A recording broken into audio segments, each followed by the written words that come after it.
So today, I'm issuing a new executive order that rescinds most of the earlier executive orders. Effective next Wednesday, all businesses of any type are allowed to open 100%. That includes any type of entity in Texas. Also, I am ending the statewide mask mandate. Now, I don't think he should have had a statewide mask mandate in the first place, as you know, but better late than never. I've been telling you, I've been pushing here on the show, and we've got a lot of listeners in Texas. I mean, our top states for listenership are California, Texas, and New York, which are also along with population, although maybe Florida, actually, which tracks U.S. population. The point, though, is that I've been trying to get the word out here, and I even have spoken to people that work in Texas, the Texas GOP recently about this. I'm saying, where is Governor Abbott, man? What has he been doing?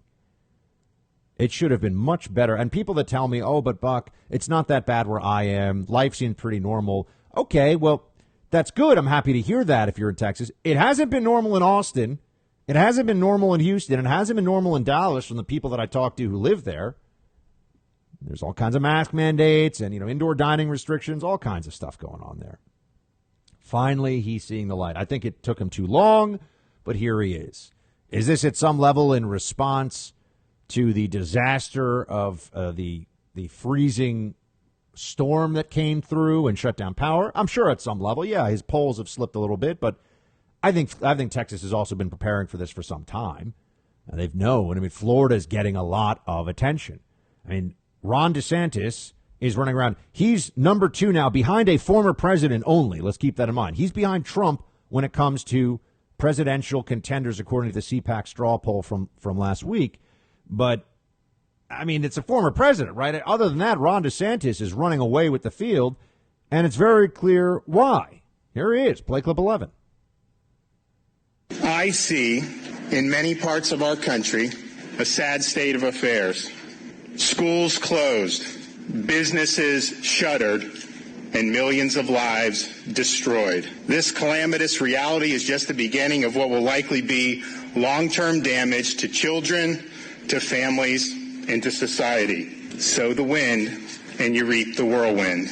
While so many other states kept locking people down over these many months, Florida lifted people up. Florida takes a bow on this one, and it should. And there's a reason why so many people have been going down there during the pandemic, either just to escape for a little while like I have, or to move down there permanently. Florida's economy has been going along well. How do you explain? I mean, I keep saying this. You look at California, you look at Florida. One locked down, the other didn't. What did California get for all of its trouble? For shutting down all the businesses? Worse numbers than Florida, which was open. Someone explain that to me. Can someone ask the CDC to do an analysis of that one? Oh, but the compliance and the gibberish. You'll hear gibberish from them.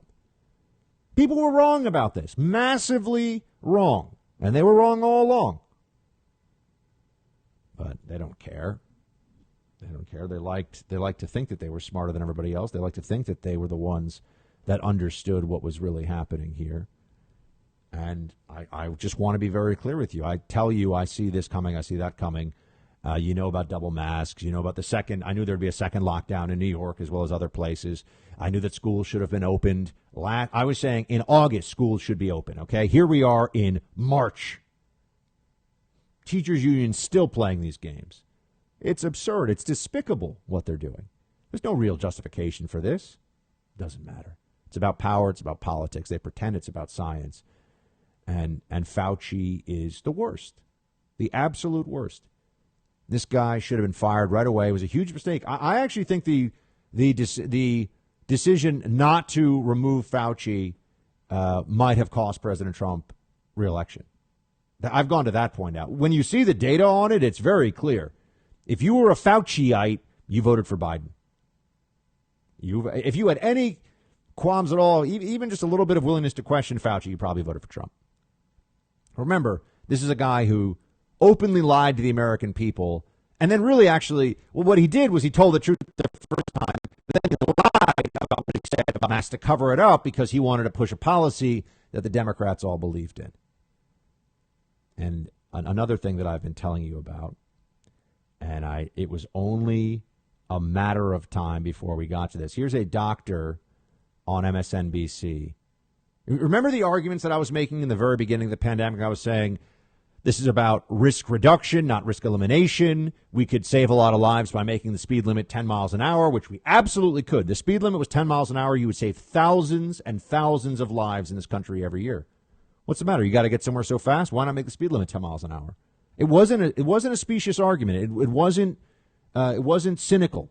It was serious. That's a real argument about the trade-offs that society is willing to make to live lives of greater freedom and prosperity in general, knowing that it's not perfect out there. Bad things can happen.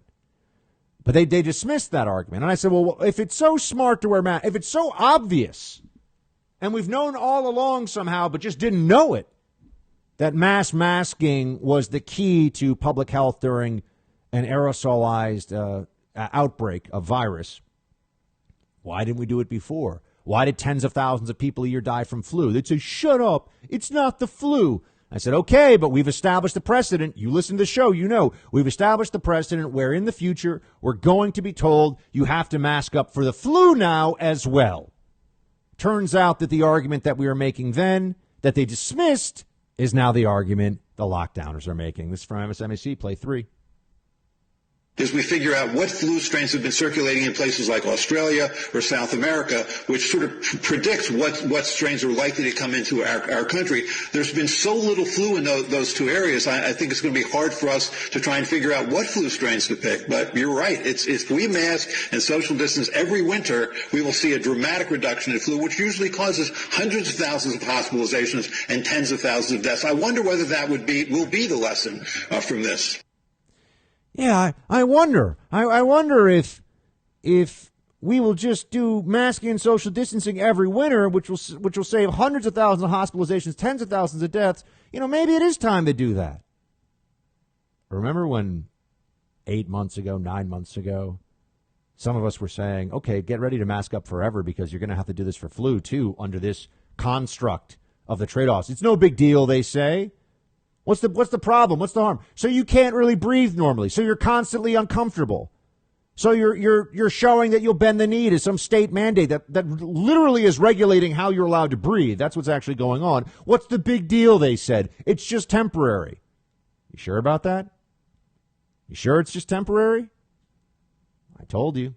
They're going to fight for this. And those of you who say, oh, Buck, we don't have to worry about it in my area. Okay, but just wait until they try to figure out a way to make this a federal mandate beyond what it already is, once people start loosening up on the regulations in their states. Hey, Team Buck, thank you so much for watching The First on YouTube. If you like this video, please click that little thumbs up button so then it will log as liked. And also, if you want to see more great content from The First, please click subscribe.